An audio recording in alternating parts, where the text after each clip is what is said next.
शरीर नष्ट हो जाता है और अग्नि में प्रविष्ट हो जाए, ये पितृकर्म पद्धति बताती है।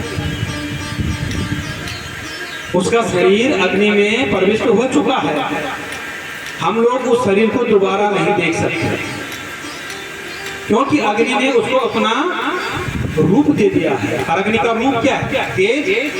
और तेज का रूप जो तेज से उत्पत्ति होती है, बाद में क्या है? राख। तो शरीर राख बन जाता है, हम उस शरीर को कभी नहीं देख सकते दोबारा। कई लोग कहते हैं साहब हमने देखा, वही कपड़े, वही चश्मे, वही लाठी उसने पकड़ रखी थी। बिल्कुल गलत गलत। किसी आत्मा को कष्ट देना बड़ा गलत है। अगर किसी के बारे में ऐसी बातें होती है, उस आत्मा को कष्ट होता है जिसने शरीर रूप धारण किया था, लेकिन धुंधकारी छाया रूप में आ रहा है। बड़े परेशान होकर उन्होंने कमंडलों से जल निकाला और अभिमंत्रण करते हुए उस छाया पे छिड़क दिया हमारा। और जैसे ही छाया पे छिड़का, एक छाया रूप में हाथ जोड़ के खड़ी हो गई छाया, जैसे अपनी छाया दिखती है ना, इसी प्रकार से छाया खड़ी हो गई है। और क्या कहती है? अहं भ्राता त्वदीयोऽस्मि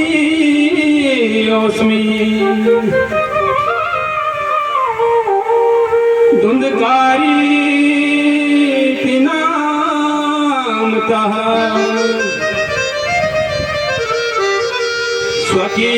स्वकीयेनैव दोषेण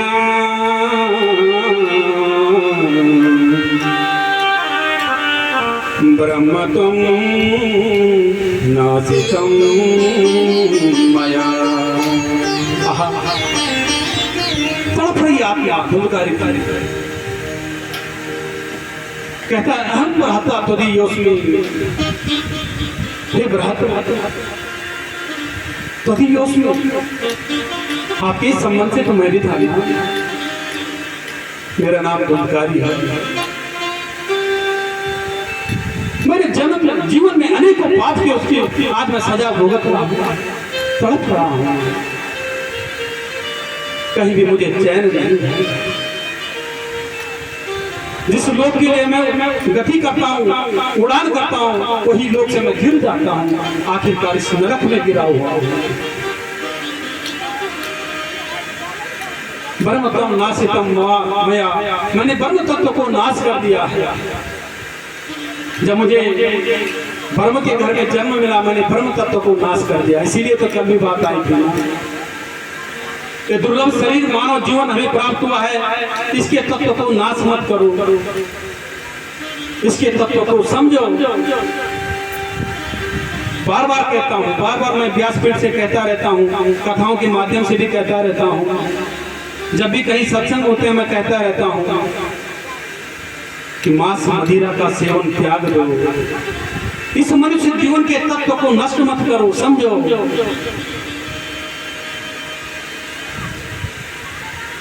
नहीं तो हमारी भी हालत ऐसी हो जाती है बाद में जिस तरीके से धुंधकारी है, उसमें भी दया नहीं थी, करुणा नहीं था, दया धर्म नहीं था।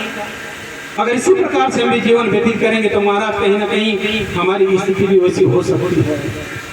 इसीलिए तो श्रीमद् भागवत कथा ज्ञानी के कहा गया है, मुक्ति के कहा गया है। इससे मुक्ति भी प्रदत्त होती है, ज्ञान भी प्रदत्त होता है, जीते जी मुक्ति मिल जाती है। हमारा बड़ा दुखी है धुंधकारी। अब गौकर्ण जी देखते हैं, कहते हैं, गौकर्ण जी बोलते हैं, त्वदर्थं तो गया पिंडो मया दत्तो विदानता तत्कथं नैव मुक्तोऽसि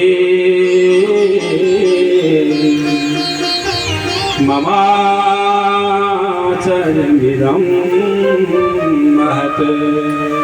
मुझे बड़ा आश्चर्य हुआ, अरे धुंधकारी मैंने तुम्हारे बारे में सुन लिया था, माँ के बारे में सुन लिया था कि तुमने शरीर को त्याग दिया है और तुम्हें तो वैश्याओं ने मृत्यु दंड दिया। मुझे वही पता हो गया था, लेकिन मैंने तुम्हारे नाम से वहां गया में पिंड दिया, काशी गया पिंड दिया, जहां जहां जहां तीर्थों में गया तहां पिंड दिया, सप्तपुरी गया सप्तपुरी में भी पिंड दिया, अयोध्या मथुरा माया काशी कांची अयोध्या सभी में मैंने जाके पिंड दिया। लेकिन मुझे आश्चर्य है कि कभी तुम्हें मुक्ति नहीं मिली। बहुत से लोगों के मन में एक भाव आता है, महाराज हमने गया में पिंड दे दिया, अब अपने पितरों को पिंड नहीं देना। नहीं, आप गया में पिंड दो, काशी में पिंड दो, सप्तपुरी में पिंड दो, लेकिन अपने पितरों को अपने ही मूल स्थान में, पितृपक्ष हो या पितृ उद्धार के हेतु कोई भी कर्म करते हो उसको करते रहो। गया में भी जो अच्छी बात, लेकिन ऐसा नहीं कि हमने दे दिया साहब, एक बार दे दिया हमने गया में, अब नहीं देना। हम मनुष्य हैं, अगर एक बार सोचो आध्यात्मिक से हमारा जीवन कहाँ तक है ये पता नहीं है, हमने जीना कहाँ तक ये पता नहीं है। अदृश्य भेंट हम पे लगी हुई है, नारी कब प्राण निकल जाए कोई पता नहीं। लेकिन एक साल का खाना अगर हम आज ही खा दे हम जी सकते हैं क्या? 2 दिन का खाना भी मानो, एक साल तो बहुत बड़ी बात है। 2 दिन का खाना अगर हम एक साथ खा लें जी सकते हैं? नहीं। कई लोग कहते हैं गया में हमने पिंड दे दिया, हमारा जब जरूरत है, जिस प्रकार से हमें तृप्त होने के लिए अन्न की आवश्यकता है ना, इसी प्रकार से हमारे पूर्वज जिन्होंने हमें जन्म दिया है उनको बार बार तृप्त होने के लिए तर्पण इत्यादि शास्त्र विधि ने प्रशस्त की है। पितृकर्म पद्धति के अनुसार इस शास्त्रों ने प्रशस्त किया है, तृप्त होते रहते हैं वो भी। महाराज इस प्रकार से बड़ा आश्चर्य हुआ गोकर्ण जी को, लेकिन धुनकारी कहता है कर्मणो नास्ति संख्या में महाज्ञाने विवर्तिना लोकानां हिंसकासोऽहं स्त्रीः दुखे मारिता। मैंने अपने जीवन में हमेशा कर्म क्या किया, कुकर्म किया। तो मुझे आप चाहे गया में 1000 पिंड दे दो मुझे तभी तृप्ति नहीं होगी, काशी में दो, सप्तपुरी में दो, लेकिन तभी मुझे तृप्ति नहीं होगी, क्योंकि मैंने घोर पाप किया। इसीलिए तो मुझे 5 वैश्याओं ने मार दिया है। मुझे कैसे मुक्ति मिलेगी? ये भ्रातर आप मुझे कुछ भी कीजिए, मुझे मुक्ति दो। गया श्राद्धा सते नापि मुक्ति में न भविष्यति उपाय परम कपिलक्तं विचाराय संप्रदाम्। आप कहते हो गया में आपने पिंड दिया, लेकिन मुझे तब भी तृप्ति नहीं है, मुझे तब भी दुख है कि भ्रातृवर मेरा उद्धार करो। अब गोकर्ण जी सोच में पड़ गए महाराज कि शास्त्रों में लिखा हुआ है कि गया में पिंड, शास्त्र में लिखा हुआ है कि गया में पिंड देने से तृप्त हो जाता है, लेकिन ये यहाँ लिखा है, ऐसा नहीं लिखा है कि फिर पिंड मत दो, सिर्फ ये लिखा है कि गया में पिंड देना चाहिए,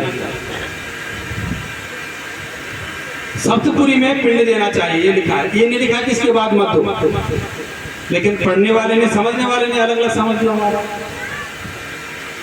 वेद में ऐसे ऐसे शब्द हैं जिन शब्दों का अर्थ समझते हम नहीं समझते और अनर्थ कर जाते हैं। अर्थ कुछ और होता है और हम समझ कुछ और जाते हैं, तभी तो अनर्थ होता है ना। आज महाराज बड़ा दुखी है धुनकारी, अब गौकर्ण जी कहते हैं अब भुवन भास्कर को कि हे भुवन भास्कर, भगवान सूर्य मुझे आप आज्ञा दें। भगवान सूर्य के भक्त हैं गौकर्ण, गुरु मानते हैं सूर्य को। भगवान सूर्य कहते हैं श्रीमद् भागवतां मुक्ति सप्ताहं वाचनम्।